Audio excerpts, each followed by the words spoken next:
अगर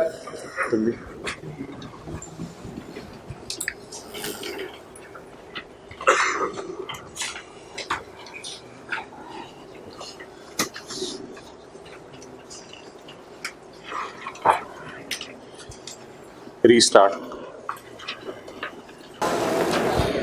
जी, कल आपके सामने मैंने ये दो डायग्राम्स बनाई थी कि एक साहब जो salary, business, capital gain, other source कमा रहे हैं, वो नॉर्मल इनकम्स कमा रहे हैं।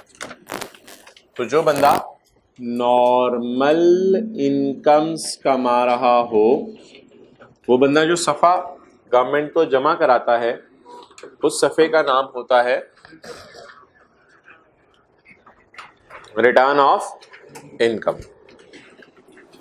जो बंदा डिविडेंड कमाता है, वो भी गवर्नमेंट को एक सफ़ा जमा कराता है, लेकिन उस सफ़े का नाम रिटर्न ऑफ इनकम नहीं है, बल्कि उस सफ़े का नाम है स्टेटमेंट ऑफ फाइनल टैक्स। तो जो बंदा पाकिस्तान में, जाएं भाई सामने मत आए, जो बंदा पाकिस्तान में, ठीक है कल आए होंगे या आप जाएंगे, जल्दी टाइम ना ज़ाया करें। जो बंदा पाकिस्तान में salary, business, capital gain, other source कमा रहा है, वो नॉर्मल इनकम्स कमा रहा है, वो सफ़ा जमा करवाएगा रिटर्न ऑफ इनकम। और जो बंदा पाकिस्तान में डिविडेंड इनकम कमा रहा है, वो बंदा एक सफ़ा जमा करवाएगा, इसका नाम है statement of final tax. Okay, अब हमने हाँ जी बिल्कुल, अब हमने कल ये पढ़ा था पेज 282 पे, section 115, persons not required to furnish a return of income. वो लोग जिन्होंने रिटर्न ऑफ इनकम जमा नहीं करवानी। इसमें point 4, a person whose all income falls under final tax, जिसकी सारी इनकम कहां गिरती है? फाइनल टैक्स में। Shall not furnish a return, ये बंदा रिटर्न जमा नहीं करवाएगा। He shall furnish a statement of showing prescribed particulars, it will be in the prescribed form and verified in the prescribed manner। ये जो रिटर्न है ये कई सफ़ों की होती है, कई सफ़ों की होती है, may be 30 pages.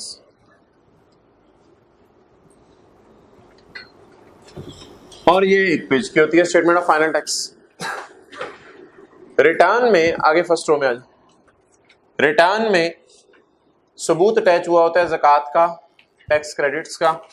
Statement of final tax में आप सिर्फ ये बताते हैं मैंने फलां कंपनी से डिविडेंड कमाया, तो उसकी डिटेल ये है, और इसका टैक्स भी आपने जमा नहीं कराना, क्योंकि इसका टैक्स काट के ऑलरेडी आपका जो कंपनी है उसने गवर्नमेंट को जमा करा दिया होगा।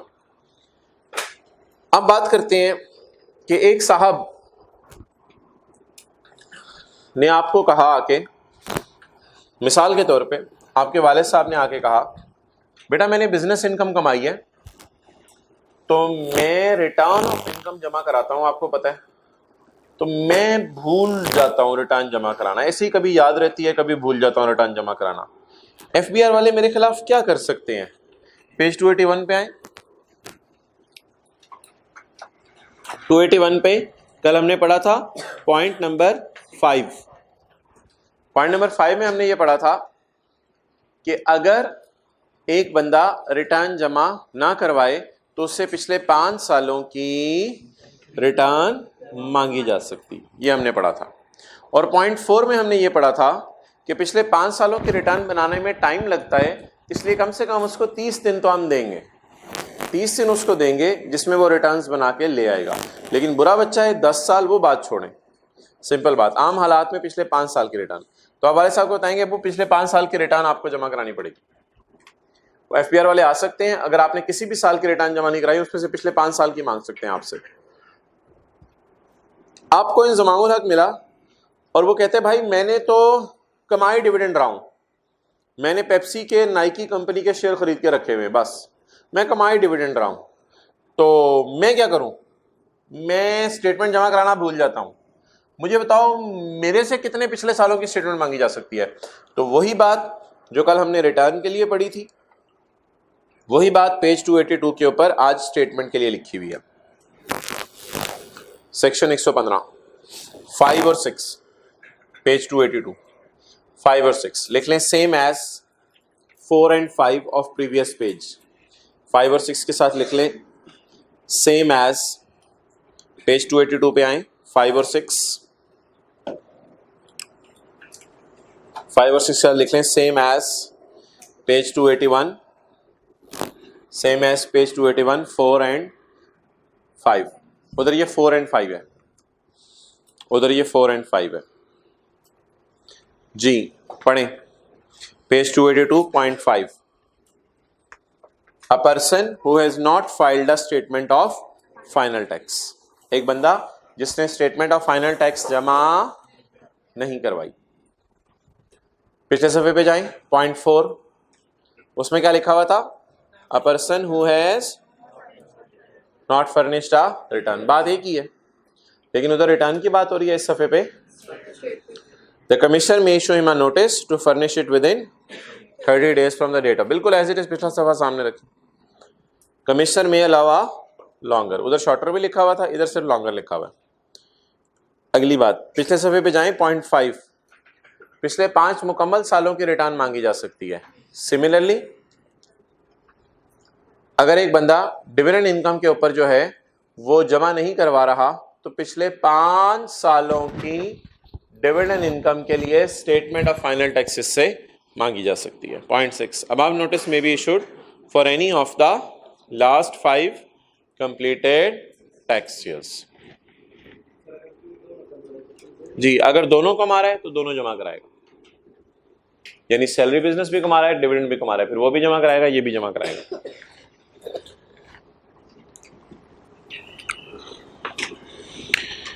फोर ए, अच्छा भाई, इस स्टेटमेंट को रिवाइज भी किया जा सकता है, स्टेटमेंट को रिवाइज भी किया जा सकता है। क्या मतलब, पढ़े, यानी आपको ख्याल आया मैंने कंपनी XY के बजाय कंपनी Z से भी डिविडेंड कमाया था, मैं तो लिखना ही भूल गया, तो ये लिख के कंपनी Z वाला डिविडेंड आप रिवाइज करके दोबारा जमा करा सकते हैं। पॉइंट 4A, क्वेश्चन पढ़ें इसका। Mister C has furnished a statement of final tax for tax year 2013 on 30 सितंबर 2013। उसने टैक्स ईयर 2013 की रिटर्न जमा करवाई, सॉरी स्टेटमेंट जमा करवाई 30 सितंबर 13 को।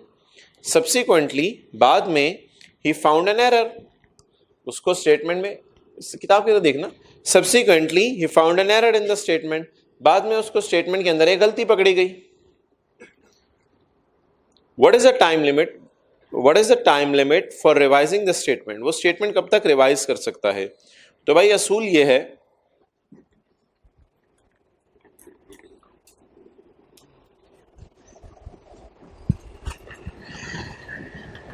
इंसाफ का टैक्स ईयर है 2013, ये एंड होता है 30 जून 13,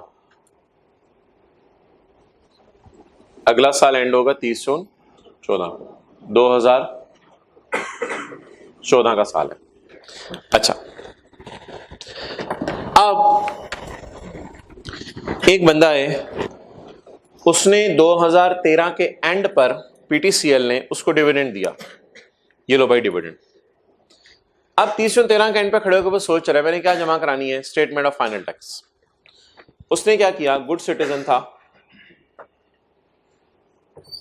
30/9/13 को गया और 30/9/13 को जाकर गवर्नमेंट के पास ये स्टेटमेंट ऑफ फाइनल टैक्स जमा करवा दी।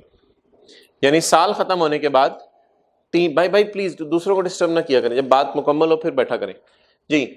30/9/13 को गवर्नमेंट के पास गया और जाके स्टेटमेंट, जब भाई तू किधर देख रहा है, 30/9/13 को गवर्नमेंट के पास गया और जाके स्टेटमेंट जमा करा दी।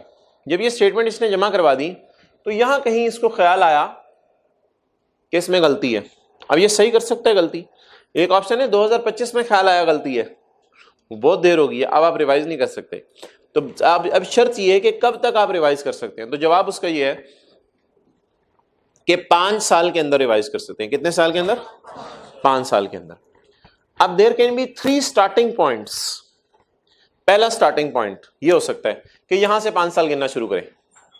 फिर इसकी इंग्लिश कुछ ऐसे बनेगी, from the end of the year in which dividend is earned. कमाया तो इस साल, कमाया इस साल, इसकी स्टेटमेंट 3 महीने बाद जमा करवाते हैं, आपको पता है। एक इंग्लिश ये हो सकती है। दूसरी इंग्लिश ये हो सकती है, we will count 5 years from the date the statement is furnished. फिर हम यहां से गिनना शुरू करेंगे। तीसरा स्टार्टिंग पॉइंट हो सकता है जो निहायत ही अजीब है कि हम यहां से गिनना शुरू करें, यानी अगले साल का भी एंड। तो फिर इसकी इंग्लिश ऐसे बनेगी कि we will file revise statement of final taxation within 5 years from the end of the year in which statement is furnished. तो इसका नाम क्या बनेगा? End of the year in which dividend is earned, date on which statement is furnished, end of the year in which statement is furnished। अच्छा भाई, ये जो tax year है ना, इसका एक और नाम फाइनेंशियल ईयर भी है। फाइनेंशियल ईयर गवर्नमेंट का साल होता है। अब देखते हैं कि वो क्या कह रहा है। आपने कब से टाइम गिनना शुरू करना है, पहले लॉ पढ़ेंगे। In case of any omission or a wrong statement in a statement of final tax, the taxpayer can revise it within 5 years from the end। पता नहीं ये वाला एंड, ये वाला एंड, हमारा दिल धक धक धक धक धक, पता नहीं ये वाला एंड, ये वाला एंड, कौन सा वाला end. From the end of the financial year, tax year, from the end of the tax year in which original statement was furnished. इसके एंड से गिनना शुरू करना है। From the end of the year in which original statement was furnished जी। इसके end से 5 साल, यहां से 30/15, 30/16, 30/17, 30/18, 30/19। अगर 29 जून 19 को जाके इसने स्टेटमेंट रिवाइज वाली जमा करा दी, या 30 को जाके जमा करा दी, गवर्नमेंट एक्सेप्ट कर लेगी। लेकिन अगर आपने जाके 1 जुलाई 19 को जमा करवाई तो फिर गवर्नमेंट एक्सेप्ट नहीं करेगी, बहुत देर हो गई है। तो रिवाइज करने की लिमिट है कितने साल के अंदर? 5 साल के। 5 साल कहां से गिनने शुरू करने हैं? सबसे ज्यादा इलॉजिकल स्टार्टिंग पॉइंट, सबसे ज्यादा illogical starting point. Logical starting point था 30/9/13, लेकिन वो अजीब सी बात की उसने। It's over. सॉल्यूशन में देखें, ही can revise his statement by 30 June 19। Okay, make this diagram. सफे के आखिर में जगह को क्या करना है, कहां लेके जाना है?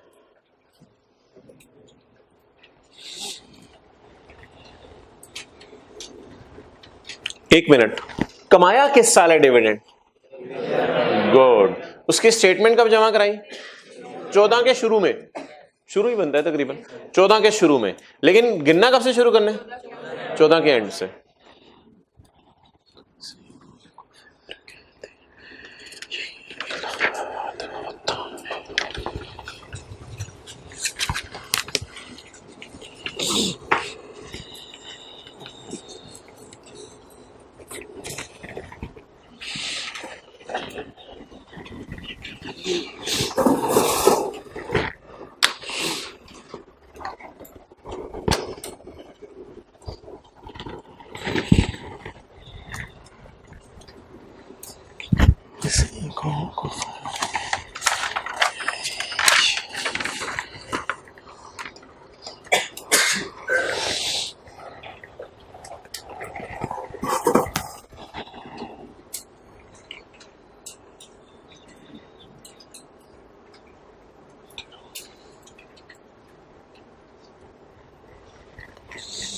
ओके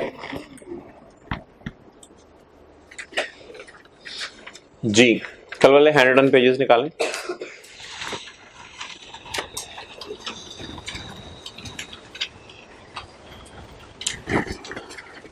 इसमें 4A की एग्जांपल एक और भी दी हुई है, वो कर लीजिएगा।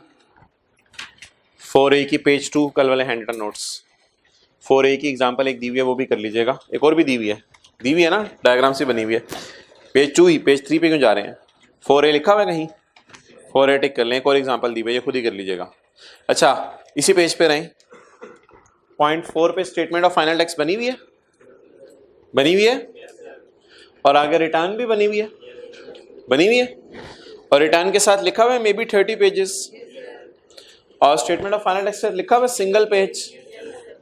अच्छा, नीचे सफे के ये दरमियान में देखें पॉइंट 4 के नीचे क्या लिखा हुआ है, फाइनल टैक्स इनकम वाला स्टेटमेंट जमा करवाएगा, और रिटर्न के नीचे देखें क्या लिखा हुआ है, नॉर्मल इनकम्स वाला रिटर्न जमा कराएगा, और फाइनल वाला स्टेटमेंट जमा करवाएगा। अच्छा, अब हैंड रिटन सफा खोले खोले आप किताब का पॉइंट 6 पढ़ें, रेंडे हो जाए, किताब का पॉइंट 6 पढ़ें जी। कितने पिछले सालों की रिटर्न स्टेटमेंट गवर्नमेंट मांग सकती है अगर कोई बंदा जमा ना कराए? 5 मुकम्मल सालों की। अच्छा जी, जरा नोट्स में आए, हैंड रिटन नोट्स, पॉइंट 6 पढ़ें। मिस्टर एक्स, देखिए मेहबूब ने नाम क्या रखा है इसका, mister x has not furnish statement of final taxation for 11 and 13, 11 और 13 की स्टेटमेंट जमा कराना भूल गया। टुडे इज 22 जून 17, आज 22 जून 17 है ना, नीचे आंसर है ना पढ़े, आज 22 जून 17 है। मुकम्मल साल कौन सा है? 30 जून 16 मुकम्मल साल है, इमीडिएटली 30 जून 17 तो भी खत्म ही नहीं हुआ, आज 22 जून 17 है। 22 जून को अगर मैं खड़ा हूं तो पिछले मुकम्मल साल गिनवाए, 17 नहीं हो सकता, वो जो 8 दिन बाद खत्म होने, पिछले मुकम्मल साल गिनवाए, 16, 15, 14, 13, 12, बस रुक जाए। आप बता दें इससे गलती होगी है, 11, 13 की स्टेटमेंट जमा नहीं करवाई, लेकिन गवर्नमेंट इससे सिर्फ किस साल की स्टेटमेंट मांग सकती है? 13 की। ये पॉइंट 6 की एग्जांपल हो गई हैंड रिटन नोट्स के अंदर।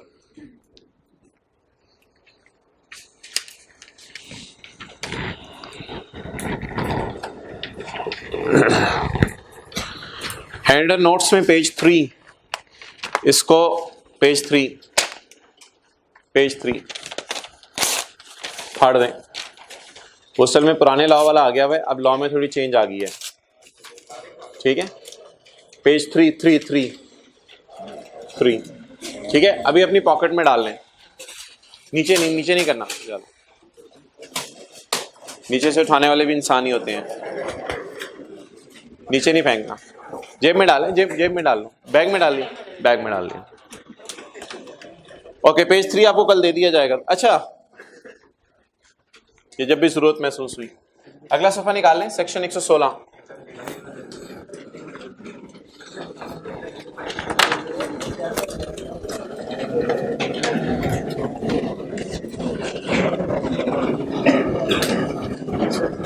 अच्छा,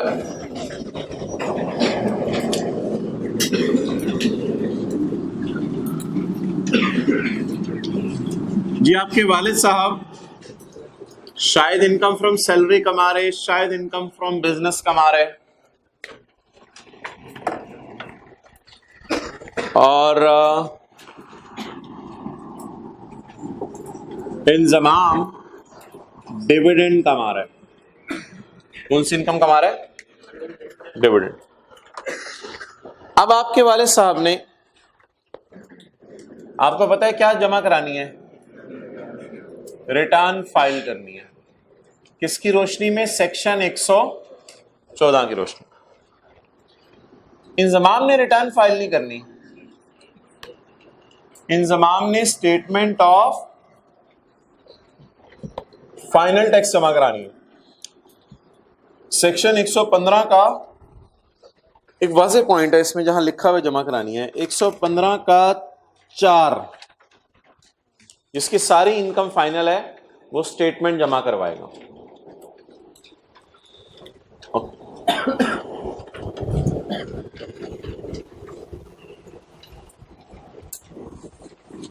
प्लस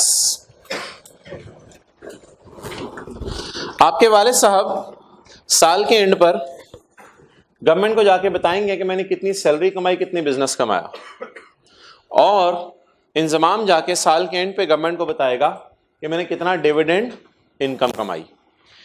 लेकिन गवर्नमेंट एक और चीज भी मांगेगी, दैट इज वेल्थ स्टेटमेंट। क्या चीज मांगेगी? Wealth statement. दोनों से मांगेगी wealth statement. Wealth statement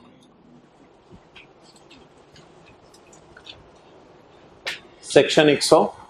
16। Section 116 की रोशनी में गवर्नमेंट इनसे वेल्थ स्टेटमेंट भी मांगेगी।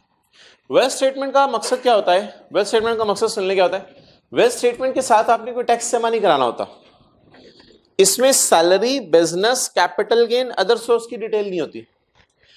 इसमें सिर्फ ये लिखा होता है कि साल के एंड पर इंजमाम के पास 2 BMW हैं, यानी एसेट्स लिखे होते हैं, और 3 इसके घर हैं पाकिस्तान में। 3 फ्लैट हैं इसके पाकिस्तान में, घर हैं, और 2 इसके पास BMW हैं। इसे कहते हैं वेल्थ की स्टेटमेंट। बस ये 2 चीजें लिखी होंगी कि इसके कितने हैं घर, पैसे भी लिखे होंगे, बैंक में बैलेंस कितना पड़ा हुआ है, ये सारा वेल्थ इसकी लिखी होगी। ये सफा ये जमा कराएगा। इस सफा जमा कराने का फायदा ये होता है कि गवर्नमेंट आपसे फिर सवाल पूछ सकती है, तू कह रहा है मैं डिविडेंड कमा रहा हूं 6 लाख और गाड़ी तूने 80 लाख वाली रखी हुई है, तो ये कहां से तू कमा रहा है, इनकम कहां से कमा रहा है? यही तो नवाज शरीफ से लोग सवाल पूछ रहे थे कि आपकी जायदाद तो बहुत ज्यादा है, लेकिन आप कह रहे हैं इनकम मेरी बहुत कम है। तो इतने पैसों से, मिसाल के तौर पे एक घर में मजदूर काम कर रहा है, अब वो रोजाना जो है वो टोटा करोला पे आता है और दिन के आखिर में 600 मजदूरी लेके जाता है। अब आप ऑब्वियसली उससे पूछेंगे, भाई तो कमा 600 रहा है, सैलरी बिजनेस कमा 600 रहा है और आग गाड़ी पे रहा है, तो देयर इज अ क्वेश्चन। आप बता दें वेल्थ स्टेटमेंट क्या होती है? वेल्थ स्टेटमेंट के अंदर salary, business, capital gain, other source की डिटेल होती है, या उसके जाती एसेट्स की डिटेल होती है? जाती एसेट्स की डिटेल होती है। ठीक है, ये रिटर्न वाले ने भी जमा करानी है ताकि पता चले सैलरी बिजनेस कितनी कमा के क्या क्या बनाया। ये स्टेटमेंट वाले ने भी जमा करानी है ताकि पता चले डिविडेंड कमा के क्या क्या बनाया। ये दोनों ने जमा करानी है। पढ़ें जी भाई, सेकंड लास्ट रो में जगह बनाएं 2 बंदों की, लास्ट रो में जगह बनाएं 1 बंदे की, एक भाई की। जल्दी करें, ग्रीन शर्ट और इधर हो भाई। आप गुलबर्ग वालों को हाईलाइट करना पड़ेगा कल। आ जाए आगे और आगे आ जाए जी। इस रो में भी जगह बनाए, सेकंड लास्ट रो में।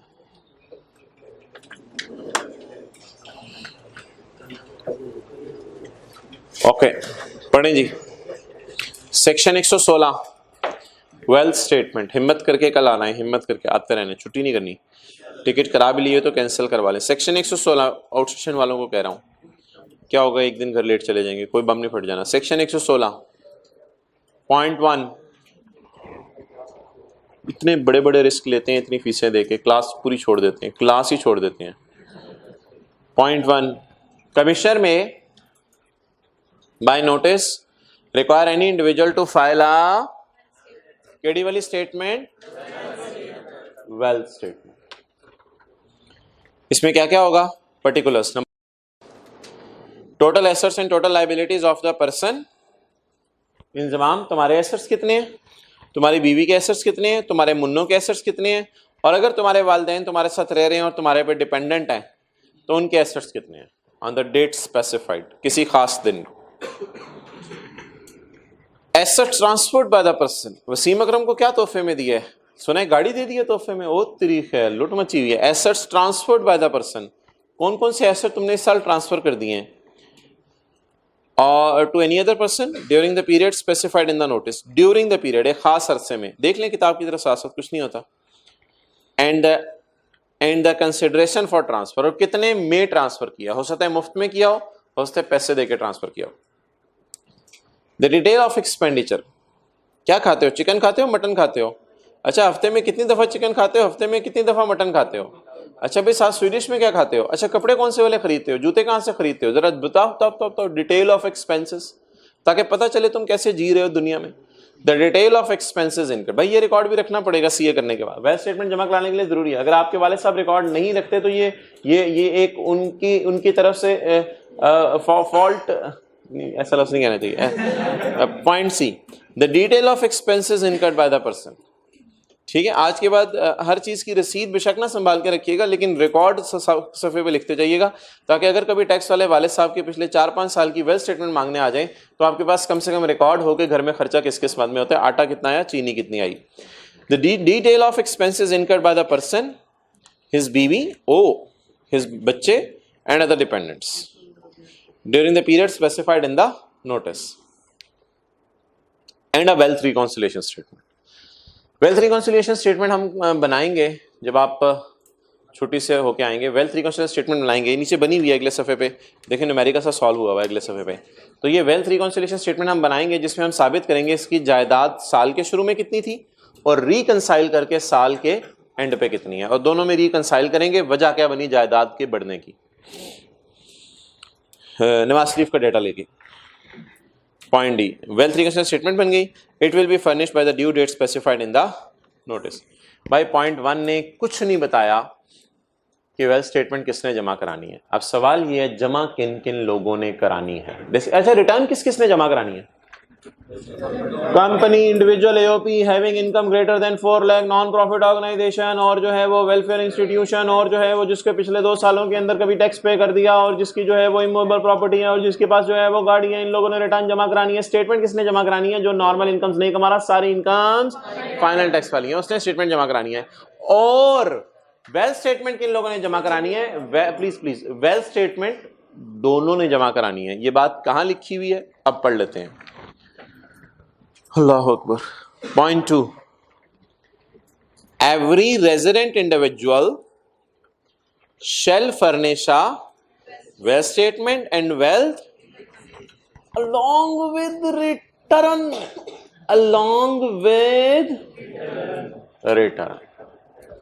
तो बताएं रिटर्न वाले ने वेल्थ स्टेटमेंट जमा करवानी है? जी, जमा करवानी है। Next, it will be furnished by the due date for furnishing the return। जिससे रिटर्न जमा करानी है उसी के साथ जमा कराएंगे।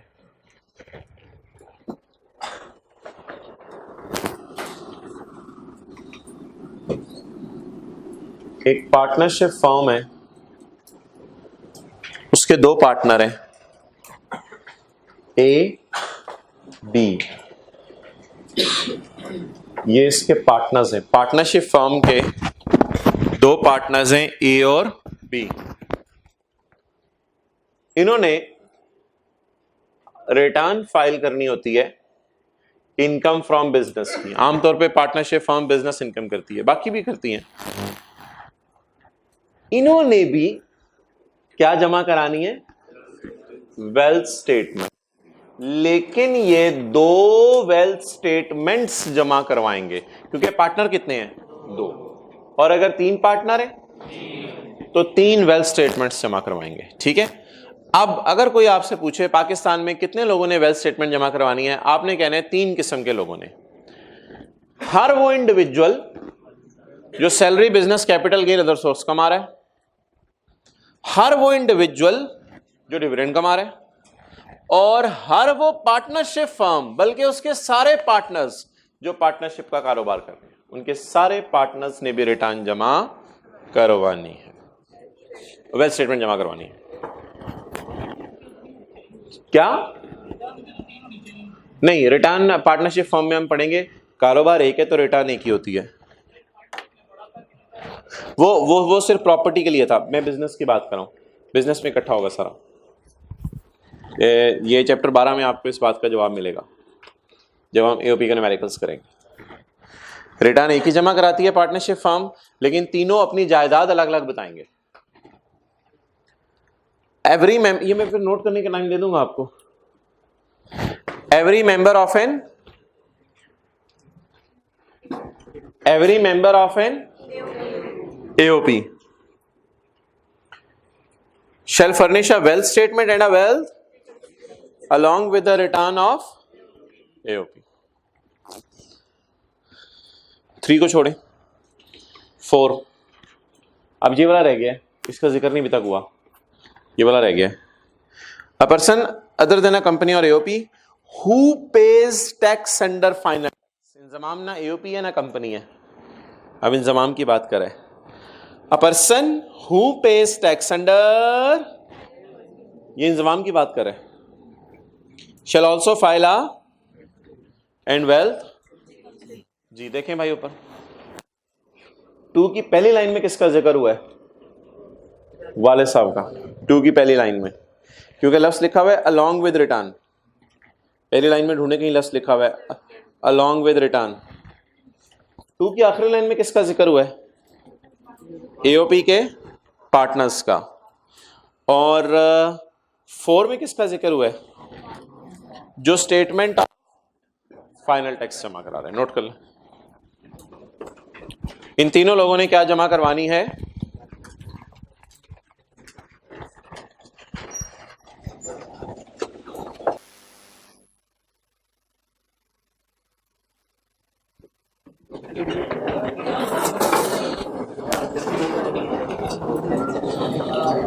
ओके,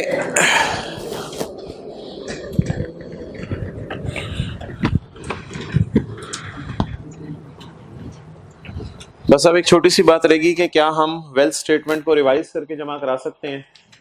जी बिल्कुल, इसकी भी इजाजत है।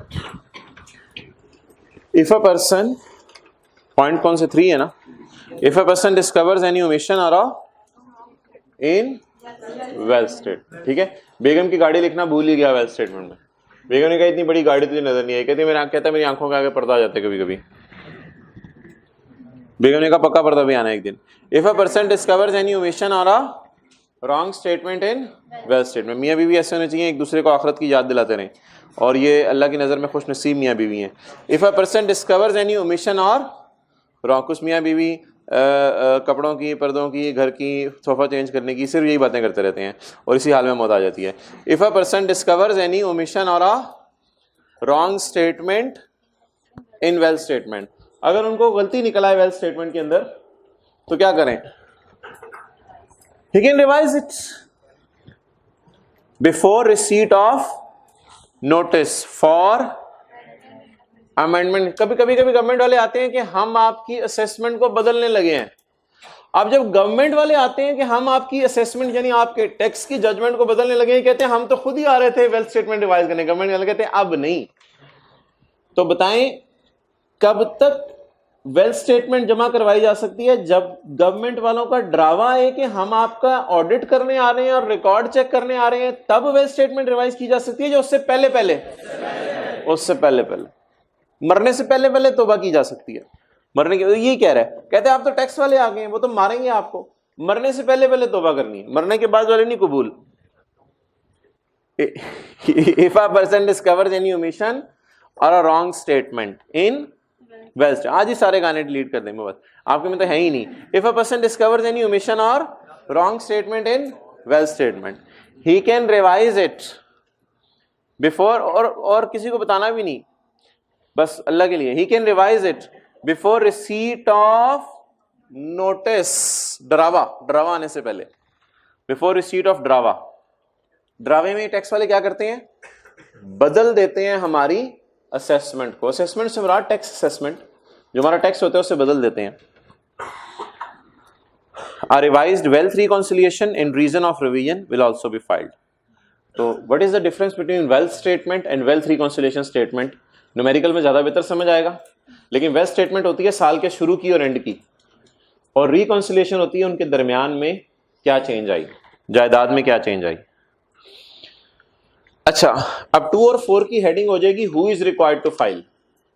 2 और 4 की हेडिंग हो जाएगी who is required to file. 3 की नहीं, 2 और 4 की।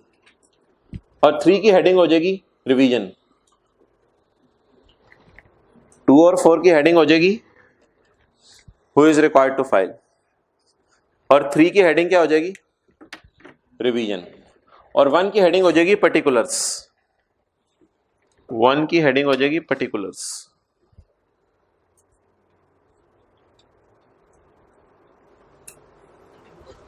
ओके, आ जाइए नवाज शरीफ की तरफ, page 285। Page 285, foreign income and asset statement. आ जाए नवाज शरीफ की तरफ आ जाए, पेज 285, foreign incomes and asset statement.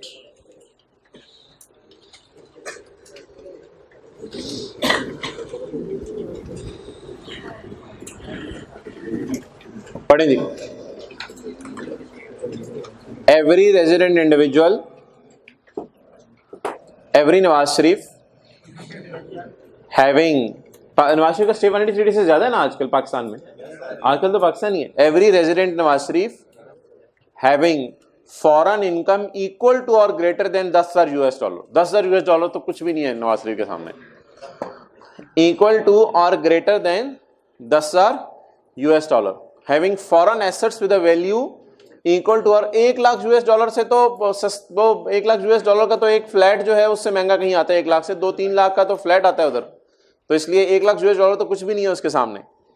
तो 10,000 वाली लिमिट है इनकम के लिए और लाख वाली लिमिट है एसेट्स के लिए। इनकम एसेट्स में क्या फर्क होता है? आपके अब्बू कहते हैं मेरी साल की तनख्वाह है 12 लाख लेकिन मेरे पास घर करोड़ वाला है, तो फर्क है, इनकम और एसेट्स में फर्क होता है। इनकम होता है कमा कितना रहे हैं, एसेट्स होते हैं बना कितने लिए हैं, जो छोड़ के जाने हैं मरते हुए। Every resident individual having foreign income equal to or greater than 10,000 US dollar or foreign assets with value equal to or greater than 1 lakh US dollar shall furnish foreign income and, इस एक स्टेटमेंट से जमा करा दे कि इस मुल्क में मेरी इतनी इतनी जायदादें हैं और इतनी इतनी इनकम है, ताकि FBR को पता चल जाए कि पाकिस्तानी बाहर के मुल्कों में जाके क्या क्या गुल खिला रहे हैं। It shall be in the prescribed form and verified in the prescribed manner. It will give particulars of, वही सारा, it will give particulars of persons total foreign assets and as on the last day of tax year, foreign assets transferred by Nawaz Sharif to Maryam Nawaz during the tax year and consideration received, और कितने पैसे लिए, बेटी ये flat तुम्हारा, चलो कोई पैसे ना दो, जाओ। Point C, complete particulars of foreign income, complete particulars of foreign income, the expenditures derived during the tax year and at the expenditure derive नहीं होते, असल में इनकम डिराइव होती है, एक्सपेंडिचर इनकर होते हैं। अब हमें इंग्लिश सही करनी पड़ेगी, कोशिश करते हैं सही करने की। Complete particulars of foreign income के आगे डिराइव्ड लिख लें और एक्सपेंडिचर के आगे इनकर्ड लिख लें, इनकम के आगे डिराइव्ड अपनी तरफ से लिख लें। Complete particulars of foreign income derived, बाहर के मुल्क में कमाया क्या, द एक्सपेंडिचर इनकर्ड, और खर्चा कितना हुआ during the year, and that the expenditure is Holi and necessarily for the purpose of deriving the, और ये साबित करो कि खर्चा सिर्फ इनकम कमाने के लिए किया और कोई मकसद नहीं था।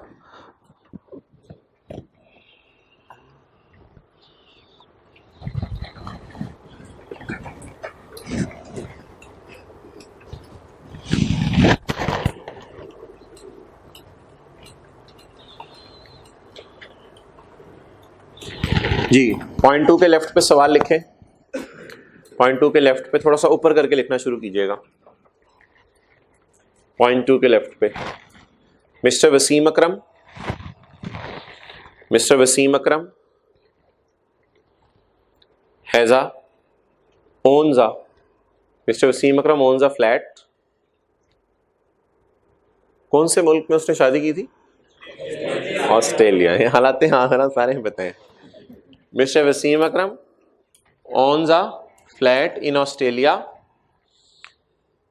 having value of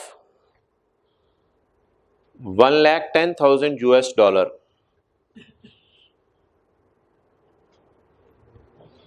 Having value of 1,10,000 US dollar.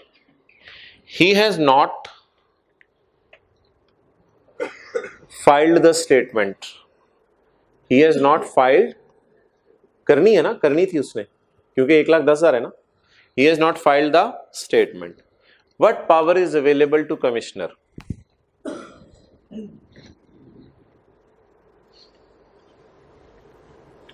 सवाल समझ आ गया?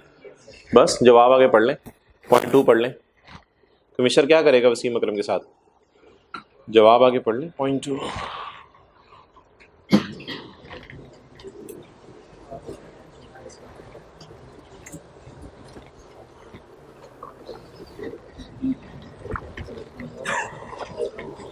कमिश्नर क्या करे भी, मैं भाई कोई डराना डरना नहीं, may by stick, may by gun, तो नोटिस दे दें यार, हदों की क्या हो गया, वसीम अकरम है, रिस्पेक्ट करें उसकी। कमिश्नर मे बाय 92 के वर्ल्ड कप में था ना, उसको रिस्पेक्ट दें। Commissioner may by notice require any Wasim Akram to furnish the foreign income and who in the opinion of commissioner was required to furnish it but who has failed to do so। required क्यों था ये? 1 लाख से ऊपर है इसलिए required था। तो बस कमिश्नर एक नोटिस दे दे। कब तक जमा करानी है इसने फिर? 30 दिन के अंदर? नहीं, यहां दिन ने लिखे हुए it will be furnished by the date specified in the notice.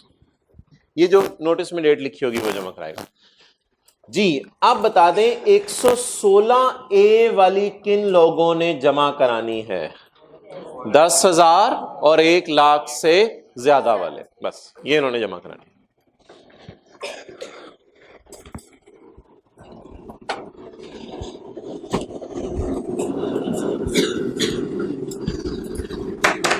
Ji watch होते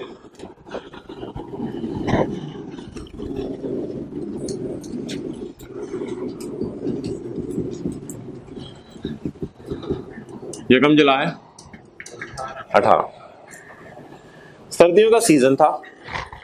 you are in mood of मच्छी, आपने सोचा we should have some fish. You went 15 March 2019 को बशीर दारुल माही, ये बात एक क्लास में पहले हुई है, बशीर दारुल माही ने दुकान बंद कर दी। दुकान या दुकान? दुकान बंद कर दी।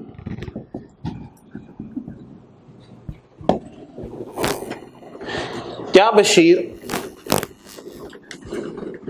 बिजनेस इनकम पे 114 की रोशनी में रिटर्न जमा कराए? हाँ ठीक है, क्योंकि बिजनेस इनकम पे 114 के मुताबिक रिटर्न जमा करा दे। लेकिन बशीर के लिए अलग सेक्शन है। बशीर इधर आई, तेरे लिए हमने सेक्शन 117 बनाया है।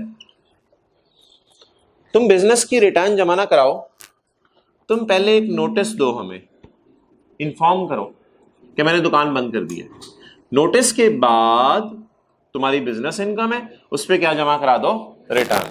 लेकिन तुम्हारी रिटर्न भी होगी लेस देन 1 ईयर। तुम्हारी रिटर्न भी लेस देन 1 ईयर होगी। आम हालात में अगर बशीर का कारोबार चलता होता और बंद ना होता इस साल, तो बशीर को हमने कैटेगराइज करना था इधर, और बशीर को कहना था क्या जमा कराए। अभी भी रिटर्न जमा कराएगा, लेकिन उससे पहले क्या देगा? नोटिस देगा कि भाई मैंने कारोबार बंद कर दिया, और उसके बाद क्या जमा कराएगा? अब आपने मुझे बताना है कि ये नोटिस बिजनेस खत्म होने के 15 दिन बाद देने या बिजनेस खत्म होने से 15 दिन पहले देने पड़े। बात पहले ना बोला करें, लॉ खुद ना बनाया करें जी। Notice of discontinued business,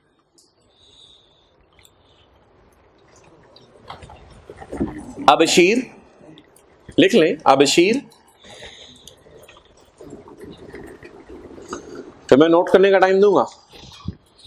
अबशीर discontinuing a business shall give commissioner return जमा ना कराए, पहले एक थोड़ा सा नोटिस दे दे। नोटिस होता है इन्फॉर्म करें, इंटीमेट करें, inform. Shall give commissioner notice within 15 days of discontinuance. तो विद इन 15 डेज का मतलब है 15 दिन के अंदर अंदर। आप बताएं किस दिन तक नोटिस देना उसके लिए बाइंडिंग है? 30 मार्च। 16 से दिन गिनना शुरू करेंगे और 30 मार्च को 15 दिन पूरे हो जाएंगे। 30 मार्च तक नोटिस देना जरूरी है। अब आप नोट कर लें और ये डायग्राम बना के नीचे लिख लें, he will give notice bye 30 March.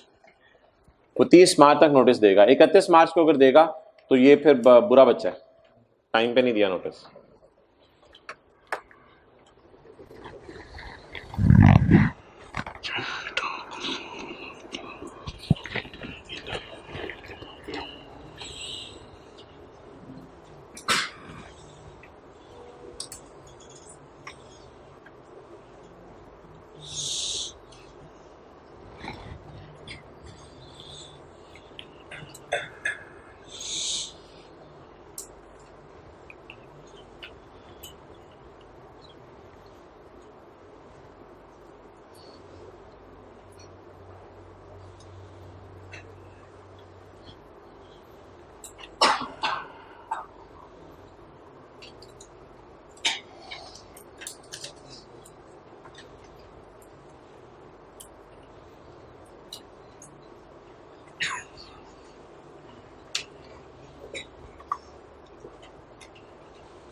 Okay अगला काम क्या करना है जी? नोटिस तो दे दिया, अगला काम क्या करना है? बोले ना, नोटिस दे दिया। नोटिस का मतलब तो बता दिया कि भाई मैं बिजनेस बंद कर रहा हूं। अगला काम क्या करना है? रिटर्न जमा करानी, जिसमें बताएगा मैंने बिजनेस इनकम में कितना कमाया। The person, the Bashir discontinuing shall himself खुद और on being required by commissioner by notice. हो सकता है खुद ही रिटर्न जमा करा दे, हो सकता है कमिश्नर के कहने पे जमा कराए, क्योंकि कमिश्नर को पता तो चल गया। Furnish return, the period of return लिख लें कितना होगा? ये होगा 1 जुलाई 18 से लेके 15 मार्च 18 तक। 15 के बाद तो दुकान ही बंद है ना। पीरियड लिख लें क्या होगा? 1 जुलाई 18 से लेके 15 मार्च 19 तक। The period of return will start from the first day of tax year of discontinuance and will end on the date of, what is the date of discontinuance? 15 March. This period shall be treated as a separate, transitional, special, normal या separate? ये चौथा नाम टपक पड़ा। Normal, special, transitional हमने सोचे हुए थे रिजल्ट की छुट्टियों में रिवाइज करने। एक चौथा नाम आ गया separate tax year. It will be furnished by the due date specified in the notice. 30 दिनों में जमा करानी है? नहीं नहीं नहीं, ये रिटर्न कब जमा करानी है वो कमिश्नर नोटिस देके बता देगा कब जमा करानी है। अच्छा, पॉइंट 3 के साथ लिखे, 1 और 2 के साथ आप लिख लें बशीर, 1 और 2 के साथ लिख लें बशीर। पॉइंट 3 के साथ लिखें शीदा, शीदा टली। अच्छा, और शीदा टली के साथ लिखें बुरा बच्चा।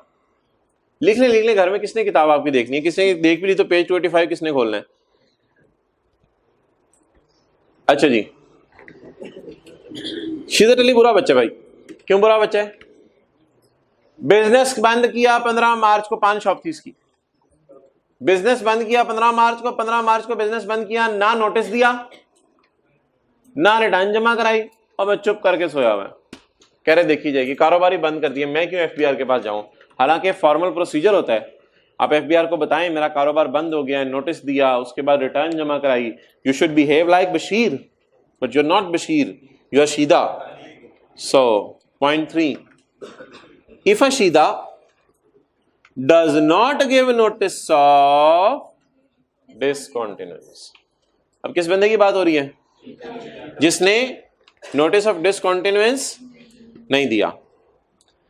And the commissioner has grounds to believe that, और कमिश्नर के पास इस बात का यकीन है दैट बिजनेस हैज बीन, वहीं से पान खाता था, वहीं से सिगरेट लेता था कमिश्नर, लेकिन ये किधर गया यार? ये पान तेरा बड़ा मजे का होता था। प्लीज प्लीज प्लीज, मैं जहां तक जाऊंगा उससे आगे नहीं जाना आपने। बिजनेस हैज बीन डिसकंटिन्यूड, या कई दफा ऐसा भी होता है बिजनेस डिसकंटिन्यू नहीं होता। वो आप जाते हैं, आप जाके बशीर से, यार वो पान में तूने वो इंडियन मसाला नहीं डाला, सही वाला जो होता है, वो बस ना इंटरेस्ट शो नहीं करा सही तरह। यार ये पत्ता पुराना हो गया, ये तू क्या कर रहा है यार? ये और ये पत्ते तूने क्या पानी में रखे हुए? ये पानी 2-4 दिन का तूने डाला है, मिनरल वाटर में पत्ते रखा कर। तो जी इस तरह की हरकतें कर रहा है। तो अब आपको बंद तो नहीं हुआ बिजनेस, लेकिन उसकी हरकतों से लग रहा है कि बिजनेस बंद हो रहा है। कई दुकानदार है समोसे बेच रहे होते हैं, चटनी देना बंद कर देते हैं। अब आइडिया हो जाता है बंदे को कि ये दुकानदार इज नॉट सीरियस, तो 2-4 दिनों में 10 दिनों में ये कारोबार बंद कर रहा है। ओके,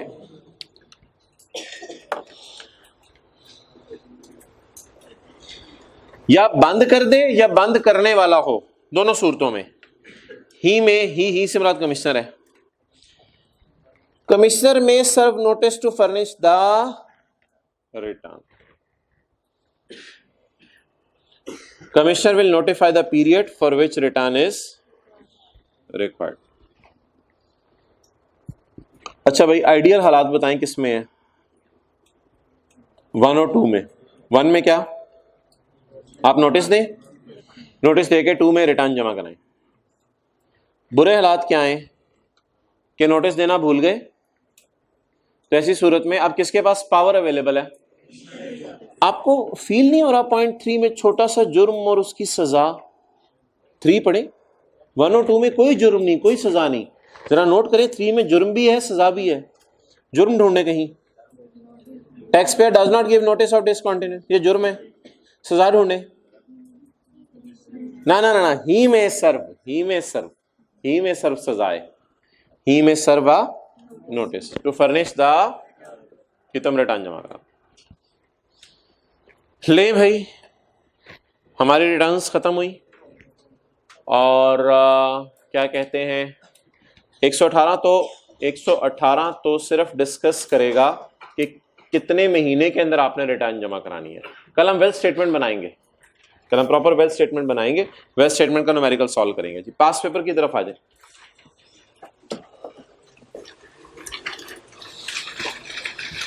जी, रिटर्न्स में पहले बता दें, सेक्शन 114 कौन सा पढ़ा था? Return of income. 115 wealth statement, sorry statement of final tax की बात हुई थी। 116 वेल्थ स्टेटमेंट, 116 ए और 117 नोटिस ऑफ डिसकंटिन्यूड बिजनेस। अच्छा जी, तरतीब 114, 115, 116, 116 ए, 117। अब एक बंदा आपके पास आके कहता है कि जी मैं कंपनी हूं, मैं बिजनेस कर रही हूं, मैं क्या करूं? 114 पढ़ा था, 114 में एवरी कंपनी रिटर्न जमा कराओ, बस छुट्टी। एक बंदा आगे कहते हैं मैं इससे डिविडेंड कमा रहा हूं, 115 लगाए।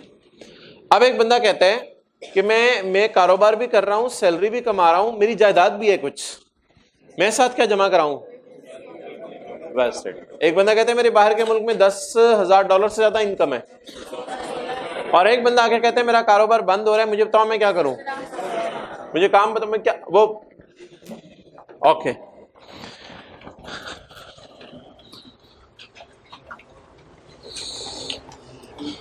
छोड़िए पास पेपर को, क्या जाना पास पेपर में। पेज 286 पे आए, सेक्शन 118 उम्मीद है कल पढ़ेंगे। सेक्शन 118 आज शुरू नहीं हो सकता।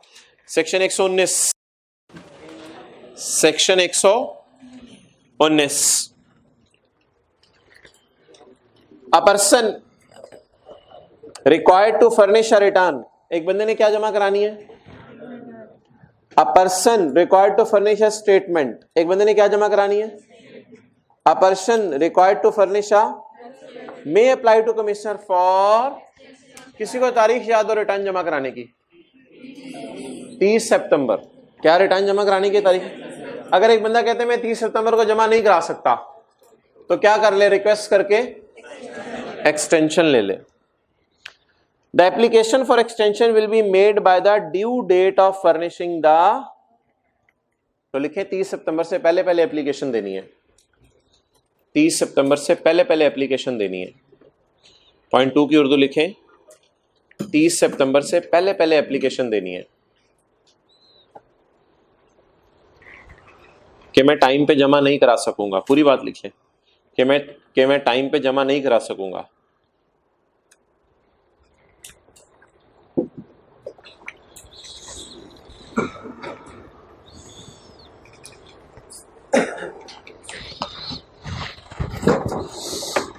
जी,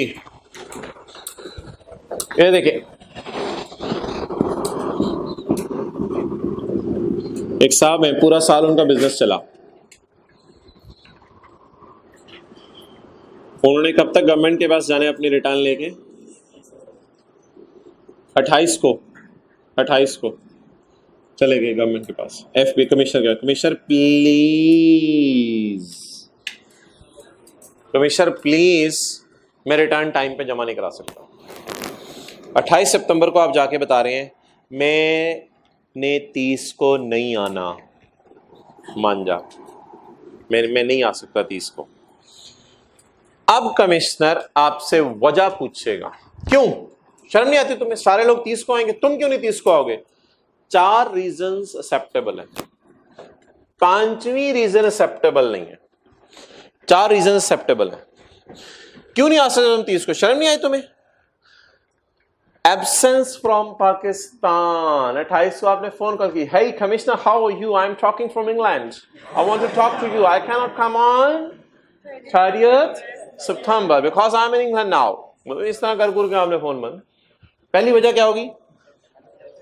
अब मैं पाकिस्तान से बाहर हूं तो मैं कैसे 30 सितंबर को आऊं? आई कैन नॉट सेंड माई रू। ओके।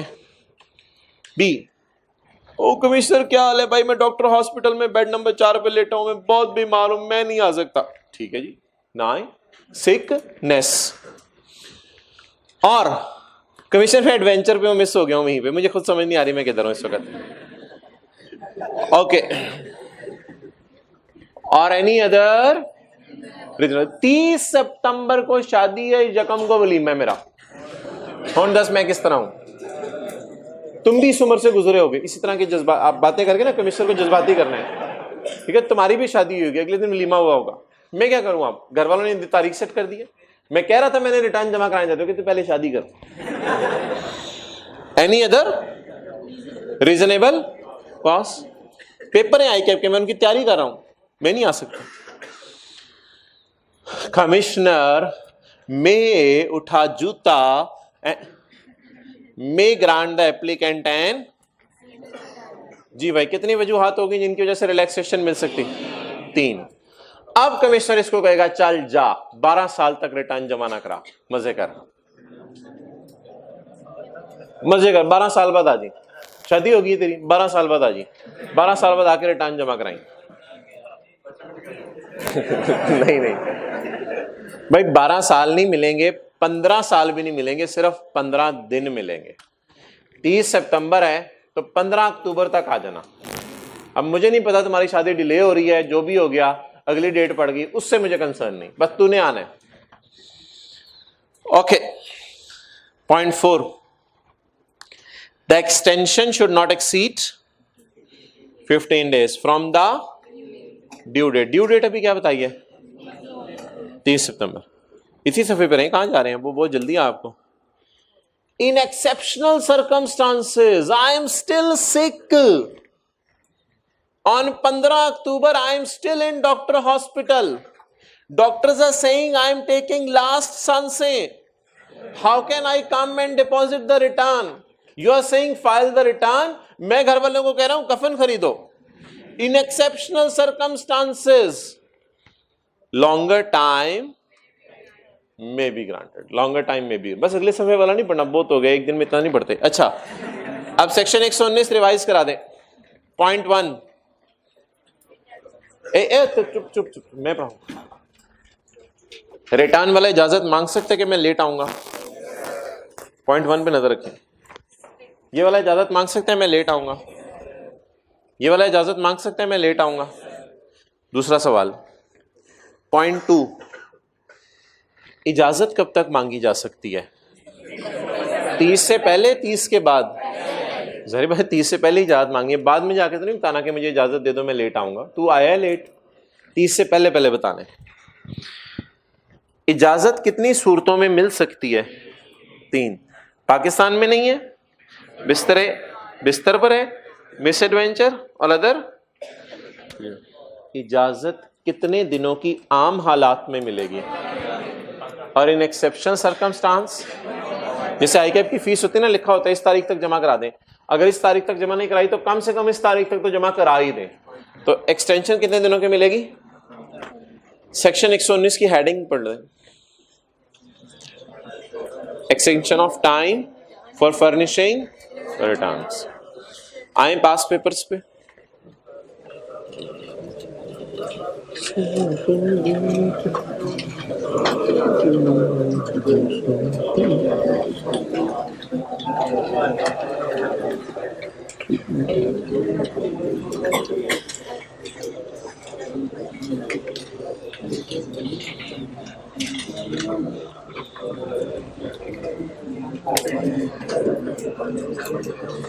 किधर है? डिसकंटिन्यूड बिजनेस का सवाल है कोई?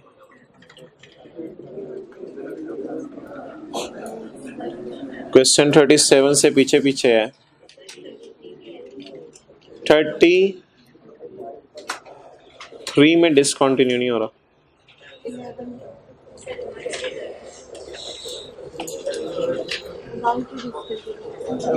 कौन सा पॉइंट है?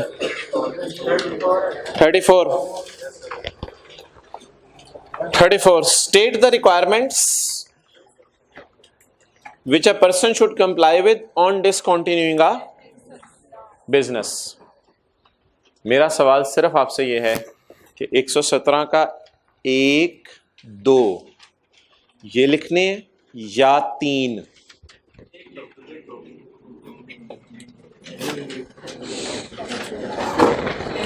एक दो लिखने हैं या 1, 2 नहीं लिखने बल्कि 3 लिखना है। अच्छा 34 पढ़े जरा दोबारा। State the requirement which a person should comply with। एक बंदा क्या करे अगर बिजनेस डिसकंटिन्यू कर रहा है? नंबर 1, 15 दिन में नोटिस दे, उसके बाद सेपरेट टैक्स ईयर की रिटर्न जमा कराए। अगर सवाल ऐसे होता, a person has discontinued but has not informed the commissioner what power is available to commissioner, तो फिर कौन सा लिखते हैं? 3। और अगर सवाल ऐसे है, एक बंदा बिजनेस डिसकंटिन्यू कर रहा है, आपसे आके पूछा मैं क्या करूं, फिर उसको 3 के चक्कर में ना डालें।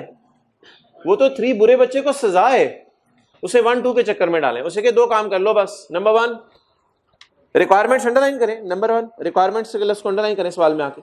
रिक्वायरमेंट पहली बताएं, नोटिस दे। दूसरी रिक्वायरमेंट सेपरेट रिटर्न जमा करा दो। सवाल समझना बहुत जरूरी होता है, वरना 1, 2, 3 लिखाएंगे आप और वो उसको गुस्सा चढ़ेगा, 3 मैंने मांगा ही नहीं। कल पूरे तैयार होके आना है, जबरदस्त खुश खुश।